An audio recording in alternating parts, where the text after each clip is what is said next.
भारतीय वज़ीर-ए-आज़म का जो सरप्राइज मुख्तसर दौरा है उससे मुताल्लिक हमारे साथ स्टूडियो में मौजूद है आरिफ हमीद भट्टी, साबिर शाकिर, मंसूर अली खान भी हमारे साथ दे रहे हैं। लेकिन इस वक्त भारत से हमें renowned film maker Mahesh Bhatt साहब ने ज्वाइन किया है। महेश साहब, आपकी मैं ट्वीट भी पढ़ रही थी, कैसा लगा आपको ये अचानक डिप्लोमेसी मोदी जी का?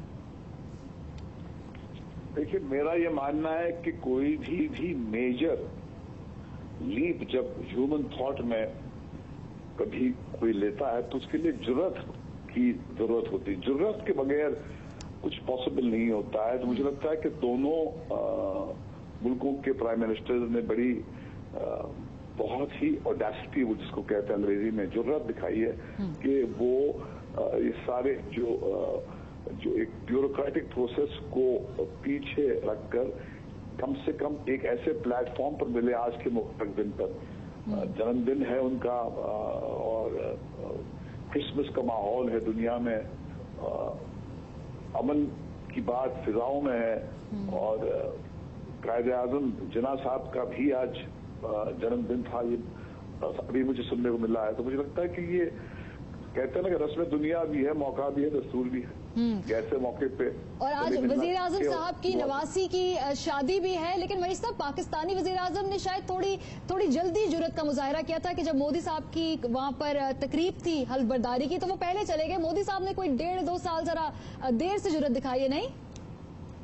देखिए, मुझे लगता है कि बड़ा वो होता है जो पहला कदम बढ़ाता है अमन के रास्ते की तरफ, क्योंकि ये अपने ईगो में फंसे रहना, अना की बात करते रहना, और ये एक बड़े आदमी की निशानी है कि उन्होंने हिम्मत करके उस वक्त सारी जो ऑपोजिशन को कन्फ्रंट करके उन्होंने हाथ बढ़ाया और जिसका जवाब आज देर से मिला आपको। बहुत बुरा भला सुनना पड़ा उनको, मगर आखिरकार ये एक समा तो बना है। ये कहीं पर बात कहीं आगे तो बढ़ रही है और हम इंडो पाक पीस के जो एक्टिविस्ट हैं, हमारे लिए वाकई एक बहुत ही मुबारक दिन है आज का।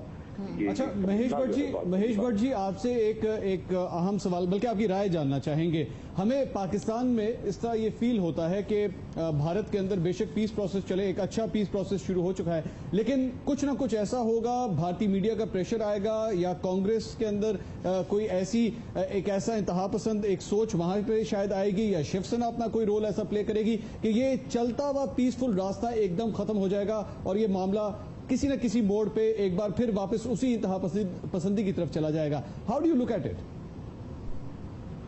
सही फरमाया आपने। वो शेर है ना कि नई सुबह पर नजर है मगर साथ ये भी डर है कि ये शहर भी रास्ता रास्ता कहीं शाम तक न पहुंचे। क्योंकि बात ये हमने अक्सर देखी है कि एक कदम हम आगे बढ़ाते हैं फिर 10 कदम पीछे हो जाते हैं। मगर हाँ, ये वाकई उनको बहुत ही एक बहुत ही स्ट्रॉन्ग एक हेट लॉबी है, जिसको उनकी खुद की पॉलिटिक्स जो है वो भी कल तक हेट पाकिस्तान की पॉलिटिक्स से ही बंधी हुई थी।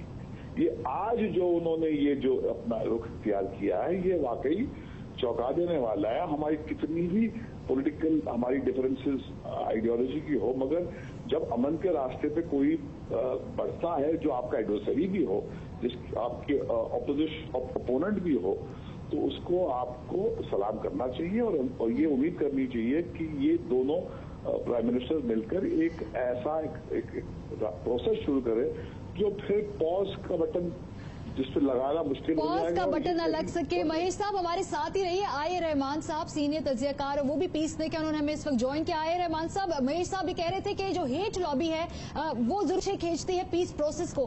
पाकिस्तान और भारत, अगर हम बात करें तो क्या पाकिस्तान में ये हेट लॉबी इतनी ही स्ट्रांग है या वज़ीर-ए-आज़म नवाज शरीफ को यहाँ पर सपोर्ट है कि पीस प्रोसेस आगे बढ़ाया जाए?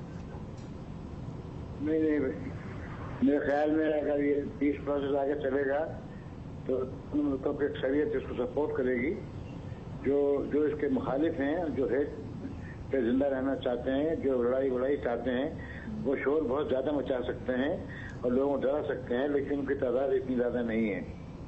मैं समझता हूँ कि अगर कुछ फौरन कुछ हासिल न भी हो तब भी अगर ये आना जाना रोज का अच्छा है, हम मिलते रहे, कभी नाश्ते पे, कभी खाने पे, कभी सालगिरह पे, कभी किसी और मौके पे, और आज चलिए ऐसा अमन का दिन है। लेकिन रहमान साहब, हम अपनी ख्वाहिश पे मिल रहे हैं या किसी के कहने पे हम मिलना शुरू हो गए हैं? क्योंकि अपनी ख्वाहिशात इससे पहले इतनी गर्मजोशी नहीं थी उनमें।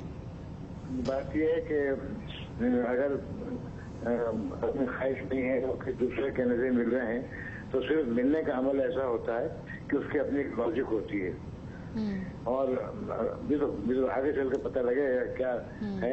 लेकिन अगर किसी कहने से मिल रहे हैं तब भी हमें वैसा करना चाहिए। ठीक है, मकसद ये कि मिलते रहना चाहिए। अगर आप हजरात कोई सवाल पूछना चाहे तो जरूर पूछ सकते हैं इसमें।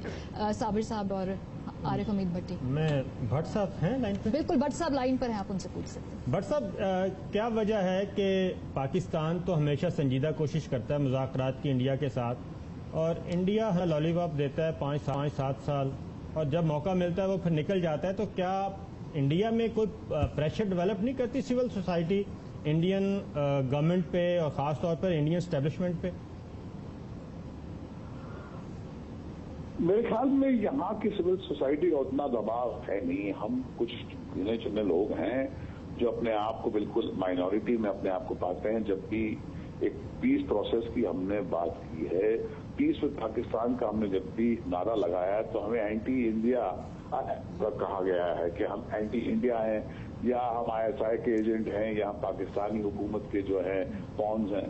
ये हमें आए दिन सुनना पड़ता है। मगर ये तो हम मान लेते हैं कि जब भी कोई अमन की बात करेगा, खास करके इस दुनिया में जहां पर पूरी जो आपकी जो इकोनॉमिक्स वर्ल्ड जो वॉर इंडस्ट्रीज की इकोनॉमिक्स है वो हेट के ऊपर चलती